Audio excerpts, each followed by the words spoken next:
بسم الله الرحمن الرحيم اللهم صل على سيدنا ومولانا محمد وعلى ال سيدنا ومولانا محمد وبارك وسلم وسلم عليه رب زدنا علما رب اشرح لي صدري ويسر لي امري واحلل عقدة من لساني يفقهوا قولي. پرون سبق کې مونږه په توابعو کې دریم نمبر تاکید ویلو. اول مونږه د تاکید تعریف کړو، بیا د تاکید قسمونه او د تاکید معنوي لپاره کم الفاظ استعماليږي او درې قاعدې مونږ ویلې. د تاکید تعریف داو چې تابع يدل على تقرير المتبوع فيما نسب اليه، چې متبوع ته د کمسیس نسبت شوی وي، چې متبوع ته د کمسیس نسبت شوی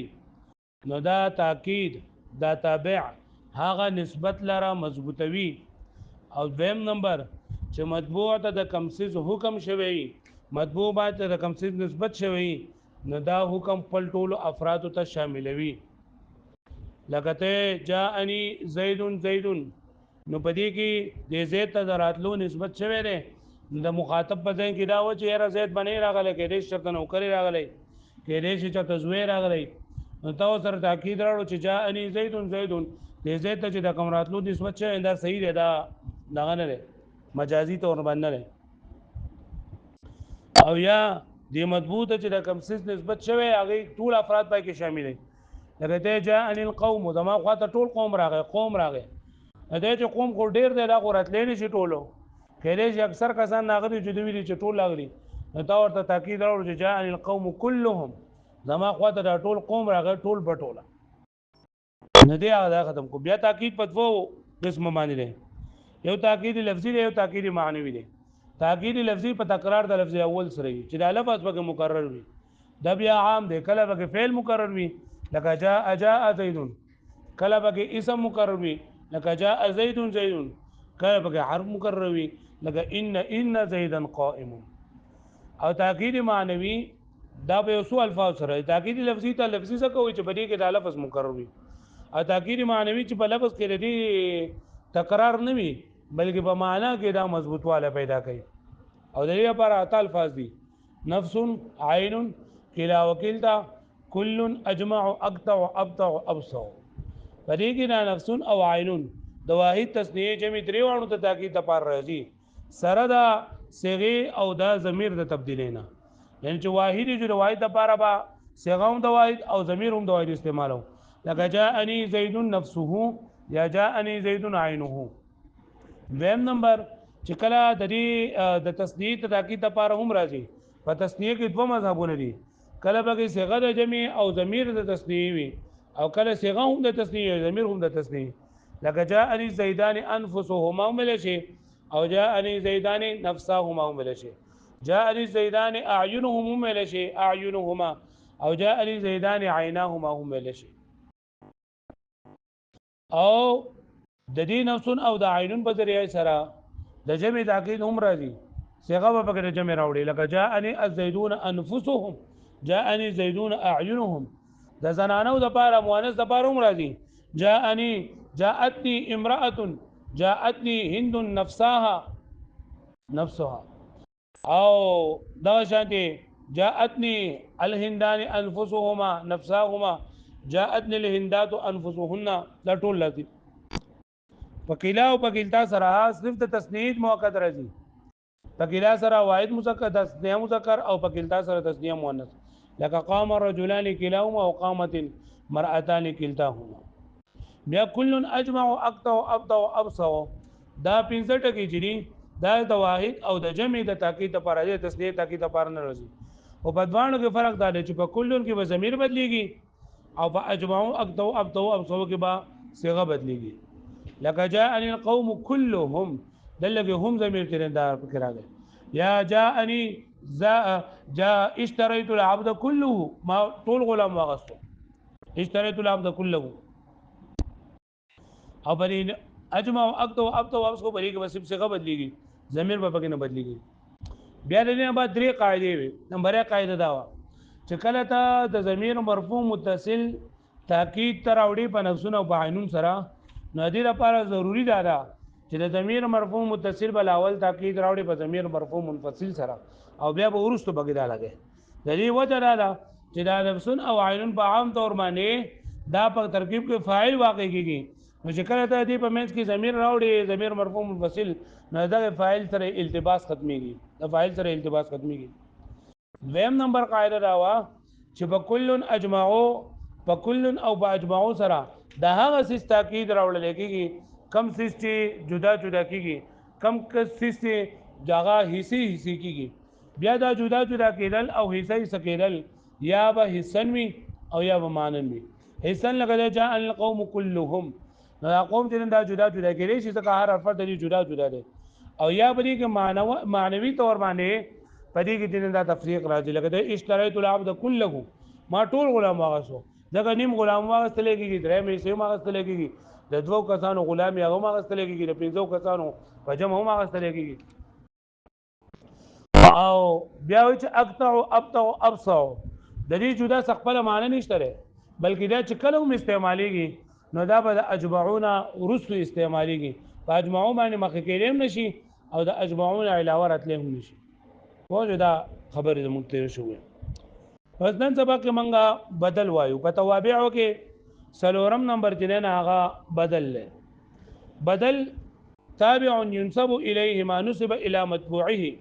وهو المقصود بالنسبه دون متبوعه چې تابع دا بدل دا هغه تابع ته ویل کېږي چې دې ته د هغه څه نسبت کول کېږي کم چې متبوع د نسبت شوی دی مطبوع ته چې د کم څه نسبت کړل شوی دی دا غي نسبت دی ته کیږي خو مقصود په نسبت سره دا بدل وي مبدل منه د توتیه او تمهید لپاره راوړل شوی پوه شئ تابع ينسب الیه ما نسب الى متبوعه بدل دا هغه تابع دی چې دې ته نسبت کول کېږي د هغه څه د کم څه چې د مطبوع ته نسبت شوی دی خو په نسبت سره مقصود دا بدل وي مبدل منه د توتیه او تمهید لپاره وړل شي په دې سره دا د نور د اوته لکه دا نور اقسام چې کم دي دا صفاتو او معطوف علیه او دا نور دا معطوف شو او مبین شو دا ټول نو په دې کې په بعض کې صرف دا مطبوع مقصود وي لکه په موصوف صفت کې نه نه په موصوف صفت کې ته څنګه مثال لري لکه ته جاءني رجل عالم نو په دې کې په نسبت کې مقصود دا مطبوع دی ته د سړی په باره کې خبره کې او هغه سړی د وضاحت لپاره دا صفت راځي او په معطوف کې په عطف بالعرف کې په نسبت کې مقصود دا معطوف او معطوف علیه دا تابع او مطبوع دوانوي تابع او مطبوع دوانوي پوه شو به معنی لکه ته جاءني زید و عمرو نو دل کې د دا نسبت چې کم شوه د دراتلو دا د معطوف او معطوف علیه دوانو ته شوه دی پوه شو دا شانتي په تاکید کې نسبت چې نو دا صرف د مطبوع ته کېږي دا تاکید د دغه نسبت ته مضبوطولو د پار راځي ورن سبق کې موږ ویلو کنه لکه ته جاء ان القوم كلهم نو دل کې دراتلو دا نسبت ته قوم ته شوه دی مطبوع ته شوه دی او دا كلهم د نسبت ته تاکید ته پار راوړل شوه دی پوه شو به باندې خو په بدل کې نسبت مقصود چې نه دا تابع وي پوه شو لکه ته جاءني زید اخوک جاءني زید اخوک زين زما خو د ستارو راغله نو یعنی کوم ور زید د دې مبدل منه او بدل په ترجمه زمنګ یعنی وایو یعنی نو ګوره جدا په دې مثال کې دا زیدون مبدل منه ده او دا اخوک چې دا سره دا بدل له تابع ده او دا مبدل منه مطبوع ده نو موږ وی بدل دا هغه تابع ته وای چې دې ته د هغه څه نسبت شوی کم چې مطبوع ته نسبت شوی دی مطبوع ته دراتلو نسبت شوی دی کنه نو دې تابع ته هغه نسبت شوی دی خو په نسبت کې مقصود دا تابع وي صحیح بګه تابع وي پوه شو به معنی بیا دا بدل چې دا سلور قسمونه دي بدل الکل بدل البعض بدل الاشتمال او بدل الغلط بدل الکل دې ته ویل کېږي چې مدلول د تابع او د مطبوع دواړه وي پوه شو به معنی چې د دې تابع هغه مدلول یعنی په څه شی باندې دا دلالت کوي دا دواړه وي لکه ته چې اني زید اخوک نو دا اخوک دا بدل له دا بدل الکل له ځکه چې دا د دې مبدل منه کل ده کل یعنی دا د دې مدلول او د دې مدلول دواړه یو شی دي یعنی کوم چې زید دی هغه ورور دی کوم چې ورور دی هغه زید دی بدل البعض دې ته ویل کېږي چې هغه د دې هغه تابع بدل هغه بدل چې هغه د خپل مطبوع یو حصہ وي جزء او حصہ وي لکه ضرب زید رأسه ضرب زید رأسه ته د زید د سر د وهلو په باره کې خبر ورکړي نو اصل کې زید پوره نه دی حواله شوی بلکې رأسه سر د هغه حواله شوی نو ګوره موږ وایو چې په نسبت کې به مقصود دغه تابع وي لکه ته د هغه د سر ته وایي چې هلکه د زید سر وهلی شوی دی نو دا د سر د وهلو په باره کې ته وایي نو دا زید اصل د توطیه او تمهید دپاره وړلی شوی دی که ته وایي چې هلکه سر یې وهلی شوی دی نو بیا معنی نه ودق کېږي او که ته چې زید والی شوی دی نو د انسان په ذهن کې دا راغی چې هلکه زید والی شوی دی د سر نه واله د خپو پورې ټول بدن به یې والی شوی نو تا دا نه وی ته صرف د هغه سر یادول کوې نو ته دا زید د توطیه او تمهید دپاره وړلی شوی دی او اصل مقصود دا دی چې ته د زید سر والی شوی دی نو اوس دلته کې دا بدل البعض دی ولې بدل البعض دی ځکه چې دا رأس دا بدل د مبدل منه یو حصه ده دا سر د زید یو حصه ده که نه تاسو بری قرآن مجید کې ان للمتقین مفازا حدائق واعنابا وكواعب اترابا وكأسا دهاقا ولا لکه تاسو ترکیب کړل تاسو وای مفازن دا مبدل منه ده او دا اخوا معطوف علی دا ټول لا بدل دي مبدل منه سره خپل بدلنا ویلې چرته کنه ویلې نو دا ګور دا بدل البعض دې دغه لپاره بدل البعض پوه شو به معنی بدل الاستعمال دی ته ویل کېږي دریم نمبر بدل الاستعمال دی ته وایي چې دا بدل د مبدل منه نه کل وي او نه بعض وي خو د هغې سره څه تعلق وي لکه ته صلب زیدون ثوبه د زید نه کپړې راښودلی شوې زید راښودلی شو یعنې کپړې د هغه صلب زیدون ثوبه نو اوس دلته کې ګورئ ته زید راښودلی زید نه راښودلی شوی بلکې د زید نه کپړې راښودلی شوي دي د زید نه کپړې راښودلی شوي دي نو دلته کې دا ثوب د دې زید نه کل او نه بعض دی بلکې د دې سره تعلق دی پوه شوئ او بدل الغلط ته وایي چې هغه د غلطۍ نه وروستو ذکر شي لکه ته لکه زما خوا ته خر راغلی دی خو په غلطۍ باندې دی د خولې نه وختو چې جاءني زید حمارا جاءني زید حمار نو دلته کې دی زما خوا ته حمار راغلی دی خو دا زید نو دا زید مبدل منه ده او حمار بدل الغلط دی پوه شوئ بلې باندې نو ګوره یو موږ د بدل تعریف وکړو چې بدل دا څه ته وایي بدل دا هغه تابع ته ویل کېږي چې په نسبت کې چې دې ته د هغه څیز نسبت کړلی شوی کوم چې مطبوع ته نسبت کړی شوی مطبوع ته چې کوم څیز نسبت کړی شوی هغه نسبت یې هم شوی خو په دې کې او په نورو کې فرق سره چې په نسبت کې مقصود دا بدل وي په نسبت کې مقصود دا بدل وي او مبدل منه دا توطیه او تمهید دپاره وړل کېږي پوه شوئ د بدل څو قسمونه دي څلور کم دي بدل الکل بدل البعض بدل الاستعمال او بدل الغلط بدل الکل څه ته وایي چې دا بدل د مطبوع کل وي یعنی مطبوع د تابع مدلول او د مطبوع مدلول د اتباڼې وي پوه شوئ بدل البعض چې د تابع مدلول د مطبوع د مدلول یو حصه وي او بدل الاستعمال چې د تابع مدلول د مطبوع سره تعلق وي پوه شوئ او بدل الغلط چې هغه د غلطۍ نه وروستو ذکر شي ما تاسو ته په دې پہچان په دای کې داره چې په اردو په دې کې موږ یعنی وایو یعنی نو زید والا شوی دی یعنی سر د هغه پوه شئ یو قاعده بیانې قاعده دا ده چې لکه دا مبدل منه بدل د دې څلور صورتونه راځي مطلب کله به داسې چې دا مبدل منه بدل به دواړه نه کېدی وي کله به داسې چې مبدل منه بدل به دواړه نه معرفه وي کله به داسې وي چې مبدل منه به نه کېدی وي او بدل به معرفه وي او کله به داسې وي چې مبدل منه به معرفه وي او بدل به نه کېدی وي مبدل منه به معرفه وي او بدل به نه کېدی وي لکه قرآن مجید کې الله تعالی فرمایي لنصفعا بالناصیه لنصفعا بالناصیه لنصفعا چې دی که نه دا دغه صیغه ده څه صیغه ده فعل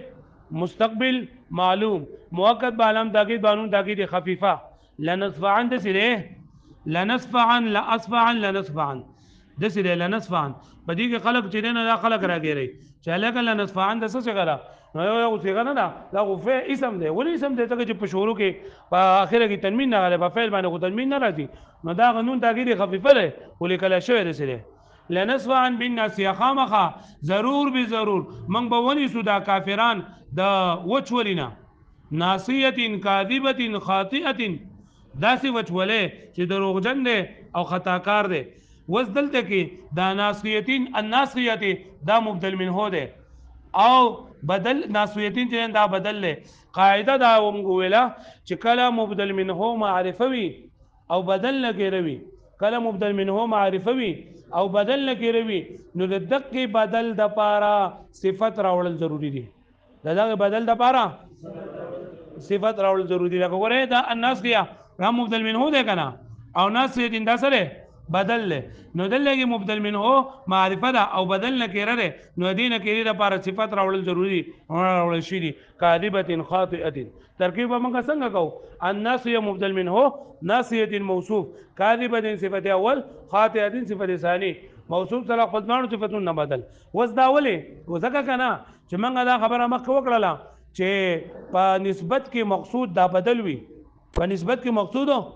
بدل وي نو دلته کې بدل چې دا کمزور دی دا نکره ده او مبدل منه چې دا معرفه لري کې قوت ده نو په دوانو کې دا مقصود زمونږ بدل نه بدل اوچت پکارو بدل اوچت پکارو مبدل منه قطه پکارو او دلته کې دا ناصیتین دا غلکه کمزور دی ځکه چې نکره ده نو موږ په دې کې تخصیص پیدا کو چې صفاتونه راشي نو تخصیص به پیدا شي کنه نو په دې کې دا نکره مخصصه شولا نو معرفه نشو خو معرفي ته نږدې شو. واښو به باندې پنځم نمبر دا وای بیا زو مخکې فصل البدل بدل څه ته وای تابع دا هغه تابع دی ينسب الیه چې نسبت کولای کېږي دیتا ما دا هغه څه نسب الی متبوعه چې نسبت کړل شوی دی د دې متبوع ته یعنی بدل دا هغه تابع دی چې دې ته د هغه څه نسبت کولای کېږي د کم څه نسبت چې د متبوع ته شوی دی. وهو المقصود بالنسبه دون متبوعه او دا د نور جدا پدې دی چې دا بدل مقصود بالنسبت وي متبوع دا هغه مقصود بالنسبت نه وي او دا متبوع سره پر راوړل کېږي دا د توتیه او تمهید د پر راوړل کېږي په دې مقصود بالنسبت سره ته دا نور اوتل ځکه دا نور اوتل ځکه چې په دې دا کوم وي چې په صفت کې مقصود موصوف وي په تاکید کې مقصود چې نه مؤکد وي او په عطف بالعطف کې دوه مقصود وي. پوه شئ. واقسام البدل اربعه نو د بدل څلور قسمونه دي. بدل الكل من الكل نمبر 1 بدل الكل هو ما مدلوله مدلول المتبوع چې مدلول د دې تابع مدلول وي د متبوع مدلول هر هغه څه چې په اړه دلالت کوي یعنی دا تابع چې د کم پچا باندې دلالت کوي نو دا غي مدلول او د متبوع مدلول د باندې وي. لکه جاءني زید اخوک نو په دې صورت کې دا اخوک دا بدل الكل د زید د پاره بدل الكل د زید د پاره ځکه د دوانو مدلول یو دی. نمبر 2 وبدل البعض من الكل بدل البعض من الكل بدل البعض ستوي وما مدلوله چې مدلول د تابع جزء مدلول المتبوع د متبوع د مدلول جزوي لکه ضربت زیدن راسه نه دلته کوس ګوره په نسبت کې مقصود دا بدل له زیدن د توتیه تومید ته پر راوړل شوی دی او دا راسه د زید جز دی. وبدل الاجتمال بدل الاجتمال وما مدلوله متعلق المتبوع چې مدلول لري تابع د متبوع متعلق وي کسول بزید صوبه اگر ده ویستل شو زید کانی کپڑے ده هغه اعجبني زید علمه بالمثال بدل الغلط وما يذكر بعد الغلط هغه چې ذکر کول کېږي رسو د غلطینا لکه جاءني زید جعفر لګیته جعفر درته خبر ورکه خدای خلینه په غلطی سره زید وته نو یې ترکیب څنګه جاء فعل نون وقایه زمين منصوب تصل مفعول به زید مبدل منه او جعفرون ولا بدل بدل غلط مبدل منه سره خپل بدلنا جمله دا فاعل شو. رايت رجلا حمارا دا حمار د لیدو په باره کې خبر ورکه خو د خلینه د بغلطی کې رجل وته. قاعده وي والبدل ان كان نكره من معرفه بدل کا چرته نکره وي د معرفینا یعنی بدل نکره راغلی وي او مبدل منه معرفه راغلی وي یجب نعته نو بیا د بدل صفت راوړل واجب دي نعت صفت د بدل صفت راوړل واجب دي لاندې ورته لیکلي دی ولي ویلي الا يكون المقصود انقص من غیر المقصود د پاره لري چې نشي دا مقصود ډیر نقص والا د غیر مقصود نه كقوله تعالى بالناصيه ناصيه كاذبه خاطئه ولا يجب ذلك في عكسه او واجب نه دا په عکس طریقې په عکس طریقې مطلب دا دی چې بدل معرفه وي او مبدل منه نه کېروي واښوي چې مبدل منه نکیره وي او بدل سوي معرفه لګیدای قام رجل اخوک قام رجل اخوک نو په دې صورت کې دا رجل مبدل منه ده نکیره ده او اخوک بدل له معرفه ده یا متجانسین چې دوانه معرفي وي یا دوانه نکیری وي دوانه معرفي لکه زوري بزید اخوک او دوانه نکیری وي لکه جاءني رجل غلام لك واښو مې منه دابل بسو هم کا بس ته دا دابل کتاب راولې ده عطف بیان